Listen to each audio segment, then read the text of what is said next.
প্রাপ্ত বিচারপতিরা যারা ট্রাইব্যুনালের অংশ হবেন তারা এতটা ক্ষুব্ধ হলেন? দেখো, জানিয়ে রাখছি এটা ভার্চুয়াল বৈঠক ছিল এবং অবশ্যই সেখানে কিন্তু বেশ কিছু প্রশ্নের সম্মুখীন হতে হয়েছে নির্বাচন কমিশনে।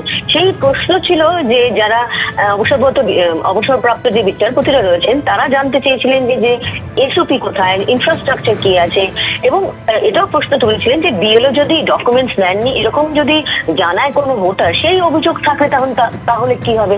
এবং প্রত্যেক ভোটারের কিন্তু এটা বলার সুযোগ দিতে হবে, কারণ একমাত্র ট্রাইব্যুনালে গেলে শুধুমাত্র যে একতরফা হবে তা নয়, ভোটারকেও বলার সুযোগ দেওয়া দরকার। সেক্ষেত্রে কমিশনের কাছে কি উত্তর রয়েছে সেই ক্ষেত্রে কিন্তু জানা যাচ্ছে নির্বাচন কমিশন কিন্তু কোনো উত্তর দিতে পারেনি। তাহলে কিন্তু অনেক বিচারপতিরা এরকম বলেছেন তাহলে তো এইভাবে তো ট্রাইব্যুনালে কাজ করা সম্ভব হবে না, এরকম ধরনের কিন্তু, কারণ এরকম বলার পর কিন্তু দেখা যাচ্ছে যে একাংশ বিচারপতি যারা ছিলেন তারাও কিন্তু সহমত প্রকাশ করেছেন। এবং সবচেয়ে বড় কথা হচ্ছে এই বৈঠক আপাতত যেটা ভার্চুয়াল বৈঠক ছিল সেটা মুলতবি হয়ে যায় এবং কবে আবার সেই বৈঠক সেটা জানায়নি কমিশন। তবে এটা ঠিক ট্রাইব্যুনাল যে গঠন হয়েছে এবং বসবে বলা হচ্ছে আইএম জোকাতে, সেক্ষেত্রে কিন্তু আগামীকাল থেকেই শুরু হয়ে যাচ্ছে না ট্রাইব্যুনাল। যদিও অনলাইনে যেটা কিভাবে অ্যাপ্লাই করবে বা সেটা কিন্তু 3-4 দিন আগেই কিন্তু কমিশন বলেছিল শুরু হয়ে গেছে। সেক্ষেত্রে এখন ট্রাইব্যুনাল বসবে কোথায়, কারণ ইনফ্রাস্ট্রাকচার নিয়ে প্রশ্ন ওঠে। কি ইনফ্রাস্ট্রাকচার আছে? ভোটাররা যদি বলে যে বিএলও যে ডকুমেন্টস দেওয়া হয়েছে তারপর নেয়নি, তারপর কি উত্তর? সেই উত্তর কিন্তু নির্বাচন কমিশন দিতে পারেনি। সেই কারণে আপাতত আজকের মতো যে ভার্চুয়াল বৈঠক ছিল সেটা কিন্তু মুলতবি হয়ে যায়। পরবর্তীতে কখন আবার বৈঠক, কবে কি হবে সেই নিয়ে কিন্তু একটা স্পষ্ট ধারণা বা উত্তর কিন্তু পাওয়া যাচ্ছে না। সেই জন্য ট্রাইব্যুনাল কবে বসবে এবং সঠিক কোন দিন থেকে কাজ শুরু করবে সেই নির্দিষ্ট যে তথ্য এখনো পর্যন্ত জানা যায়নি। ধন্যবাদ রুমা। অর্থাৎ ট্রাইব্যুনাল কবে বসবে, কবে কাজ শুরু করবে তার এখনো কোনো নির্দেশ নেই। অর্থাৎ আগামীকাল থেকে ট্রাইব্যুনাল কাজ শুরু করছে না।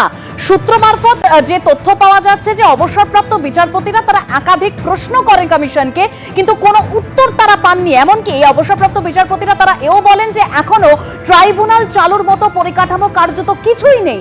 অবসরপ্রাপ্ত বিচারপতিদের তরফে ঠিক কি বলা হয় আমরা এই বিষয়ে জানবো আমাদের অপর প্রতিনিধি সৌভিক মজুমদারের কাছ থেকে।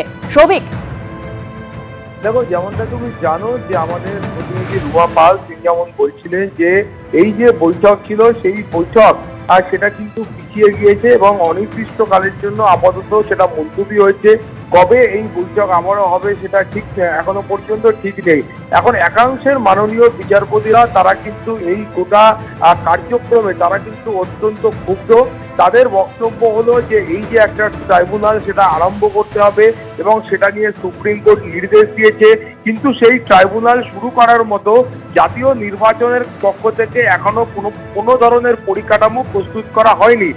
এখন মাননীয় বিচারপতিদের বক্তব্য হলো যে ঠিক কোন কোন জায়গায় খামতি রয়েছে।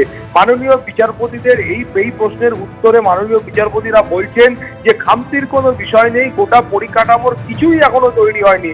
অর্থাৎ নির্দিষ্টভাবে কোনো একটা জায়গায় অসুবিধা রয়েছে, কোনো একটা জায়গায় খামতি রয়েছে তেমনটা কিন্তু নয়। মাননীয় বিচারপতিরা বলছেন যে গোটা এই যে প্রক্রিয়া রয়েছে, প্রসিডিওর রয়েছে, এর সম্পূর্ণটার মধ্যেই খামতি রয়েছে। অর্থাৎ একটা এই অ্যাপেলেট ট্রাইব্যুনাল চালাতে গেলে যেখানে এই ধরনের লক্ষ লক্ষ যে মানুষ রয়েছে, সাধারণ ভোটার রয়েছে, তাদের ভাগ্য নির্ধারণ করতে গেলে যে পরিকাঠামো প্রয়োজন সেই পরিকাঠামোর কিছুই এখনো পর্যন্ত প্রস্তুত হয়নি। মাননীয় বিচারপতিরা বলছেন যে শুধুমাত্র একটা পোর্টাল চালু করেছিলাম এবং সেই পোর্টালের মাধ্যমে মানুষ অভিযোগ জানাতে শুরু করলেন।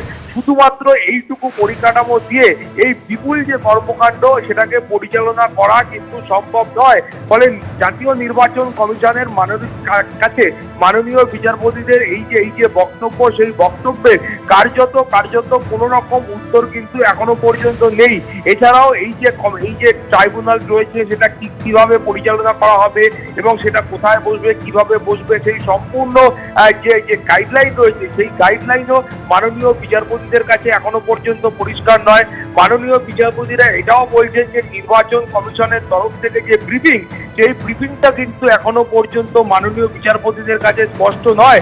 অর্থাৎ কিভাবে এই ট্রাইব্যুনাল কাজ করবে, কেন এই ট্রাইব্যুনাল তৈরি করা হয়েছে, কারা এই ট্রাইব্যুনালে আসবেন এবং কি প্রক্রিয়ায় কমিশন এতদিন পর্যন্ত কাজ করেছে, বা এই ট্রাইব্যুনালের কাজই বা এই গোটা প্রক্রিয়াটা কিভাবে পরিচালিত হবে, কিভাবে নিয়ন্ত্রিত হবে, তার গোটা বিষয়টার কোথাও এখনো পর্যন্ত কোনো সুস্পষ্ট রূপরেখা নেই।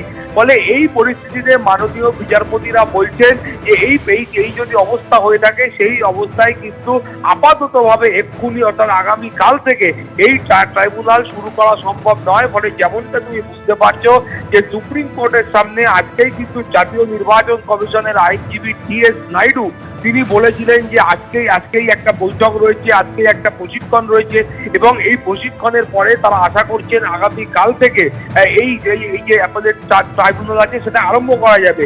কিন্তু সেই বক্তব্য আপাতত দেখা যাচ্ছে, সেই বক্তব্য কিন্তু রক্ষা করা বা সেই প্রতিশ্রুতি রক্ষা করা সেইটা আপাততভাবে জাতীয় নির্বাচন কমিশনের পক্ষে সম্ভব নয়। ফলে এই যে লক্ষ লক্ষ মানুষের নাম বাদ গিয়েছে, সেই অ্যাপেলেট ট্রাইব্যুনাল কবে থেকে আরম্ভ হবে তার সুস্পষ্ট কোনো ইঙ্গিত কিন্তু এখনো পর্যন্ত মেলেনি। ধন্যবাদ সৌভিক।